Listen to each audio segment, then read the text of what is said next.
can see the instrument here. Okay, why we are using thick strips here? Because the thickness, the area of the wire is inversely proportional with the resistance. As these are very thick, their resistance is very low. So we are using this thick copper strip here. Okay, this is our main apparatus, and with this we need a galvanometer. This is our galvanometer.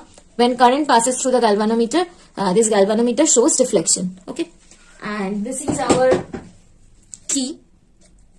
This is our battery eliminator, and this is our resistance box. We will apply our known resistance from this resistance box, and the unknown resistance Q will be this resistance wire. This resistance wire is our unknown resistance, and our known resistance is this.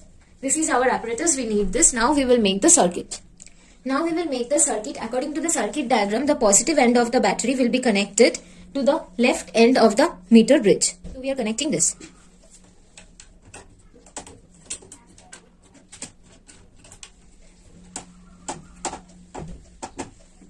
And the negative end of the battery will be connected to the key.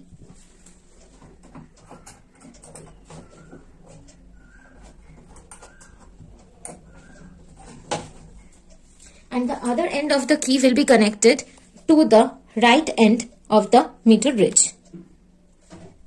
Now the another end of the key is connected with the right end of the meter bridge.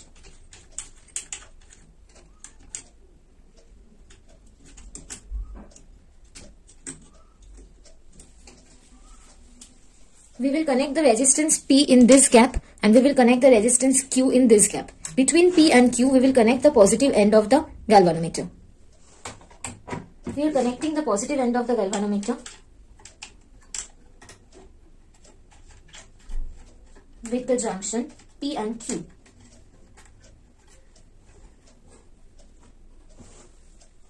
And this is the jockey, and this jockey will be connected with the negative end of the galvanometer.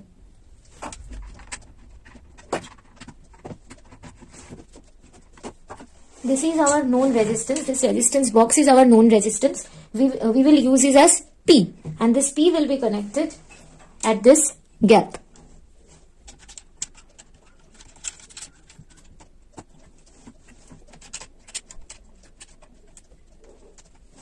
And the unknown resistance Q, that is the resistance wire, will be connected at this junction as Q. Okay.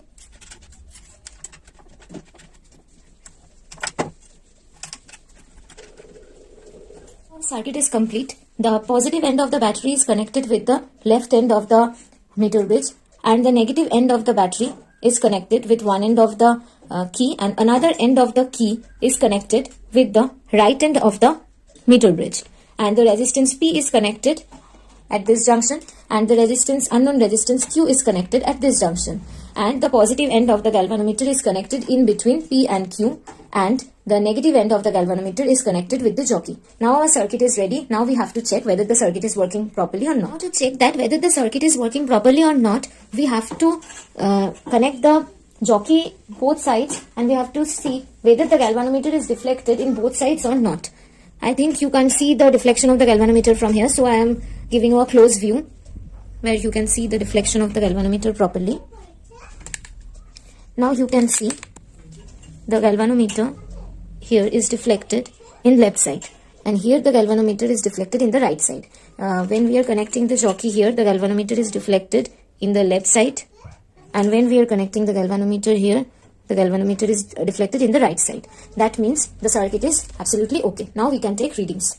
This is our table. We have to take out resistance from our resistance box, and we have to measure the length of the length where we are getting the null point, and then we have to calculate 100 minus L, and from this formula we have to calculate the value of the unknown resistance, that is the resistance of the resistance wire. So this is our table. We have to take 4 reading. At first we will take out the resistance 1 ohm, then 2 ohm, then 3 ohm, then 4 ohm. Okay, and corresponding null point will be experimentally we will get this. In the first reading we have taken resistance 1 ohm from the resistance box.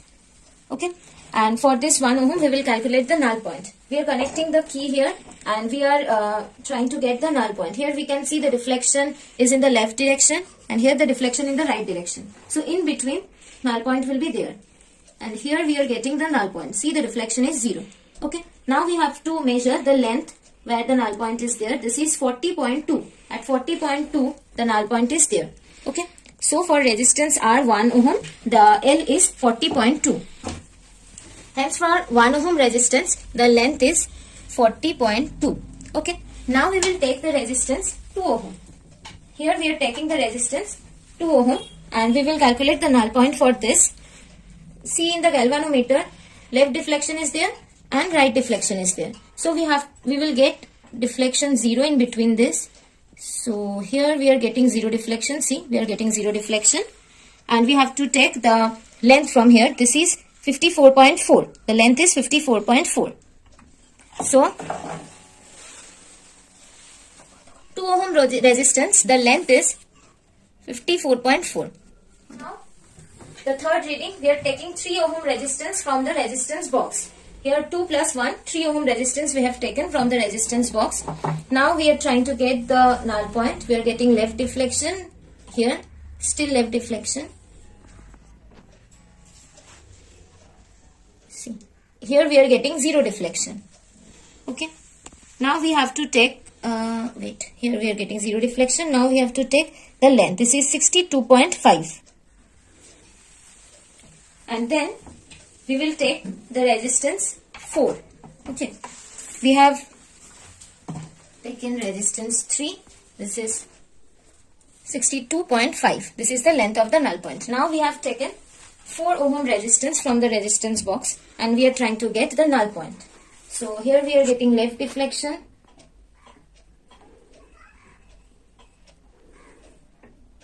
Now deflection is decreasing. And this is 0 deflection. Okay. And the length is 69.6.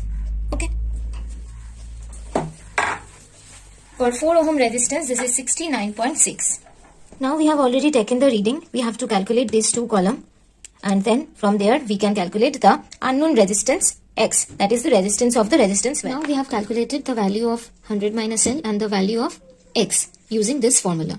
These are the value of the unknown resistance and we have taken the average of this. This is our mean resistance of that resistance wire. We have calculated the value of the unknown resistance using Weissenbridge principle. Okay. Now we have to calculate the resistivity. Our aim is to calculate the resistivity.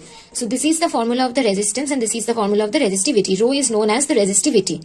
So area means the cross-sectional area, that is pi r square. R is equals to R is the radius and the radius is equals to d divided by 2. D is the diameter. So now the formula of the resistivity is this. Now we have got the value of the unknown resistance. By using a meter scale we can get the length of the resistance wire. And now we have to calculate the diameter of the resistance wire. We have to use screw gauge to calculate the diameter of the resistance wire. This instrument is known as screw gauge. This is the apparatus. Using this we have to measure the diameter of a wire. Okay, of that resistance wire. So at first see this carefully. This is the linear scale of the screw gauge. This is the linear scale of the screw gauge. And this is the circular scale of the screw gauge. Okay. In the linear scale you can see in the linear scale 0 and 5, and between 0 and 5 small divisions are there. So between 0 and 5 small divisions are there. One small division is equals to 1 millimeter. Okay, you can see this. Next, this is 10 millimeter, like this.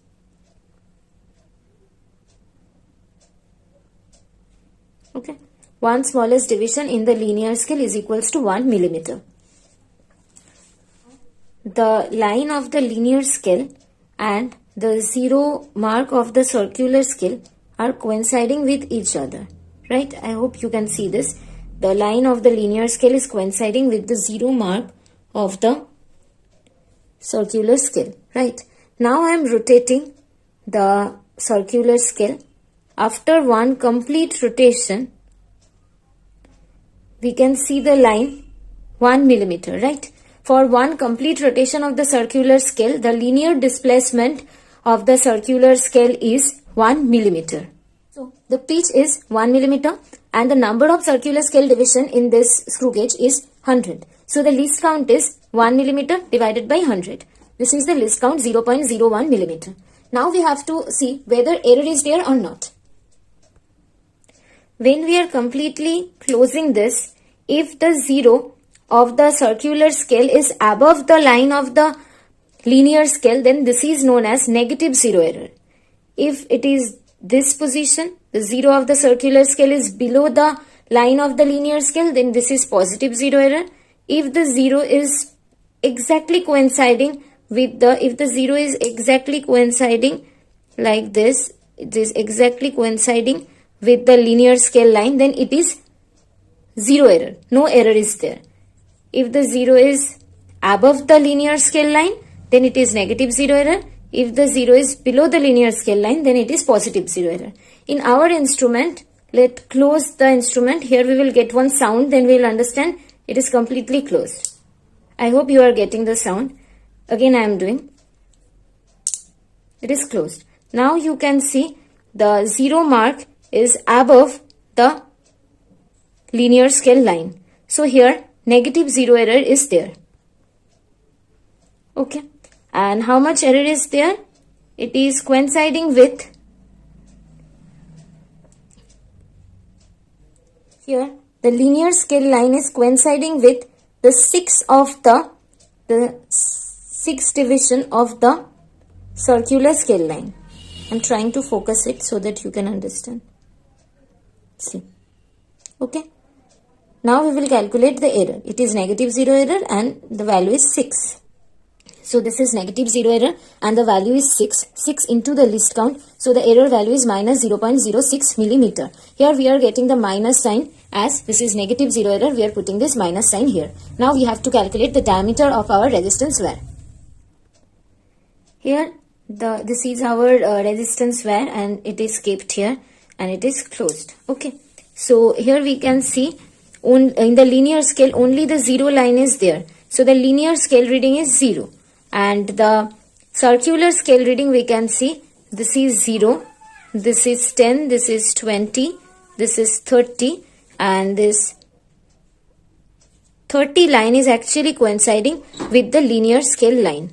Okay. So the linear scale reading is 0 and the circular scale reading is 30. So the linear scale reading is 0 and the circular scale reading is 30. So the diameter is linear scale reading plus circular scale reading into the least count. So the diameter is 0.3. Now we have to calculate the error. Then we will get the correcting diameter. Okay, the correct diameter we will get. This is our diameter and we have to minus the error from the measured value. Okay, we are subtracting the error. So we have put in a minus sign here and the minus sign which is inside the bracket, this is due to the negative zero error. Okay. If the error is positive, then the sign will be positive. But this negative sign will also there because any error which can be positive or negative, that should be subtracted from the actual measured value. Okay. But this minus sign will be plus for positive zero error. So finally we are getting the corrected diameter, that is 0.36 millimeter. This is our diameter. We have to put the value of the diameter here and we have to measure the length using length of the resistance wire, the length of this resistance wire using a meter scale. Then we will get the length and we have already calculated the value of the resistance. Then after calculating this, we will get the value of resistivity, which is our aim. The another name of the resistivity is specific resistance. So in the question it can be mentioned either specific resistance or resistivity. The unit of the resistivity is ohm centimeter. I hope you can understand this. If you have any doubt, you can ask in the comment section. Thank you everyone for watching the video. Please like, share and subscribe the channel.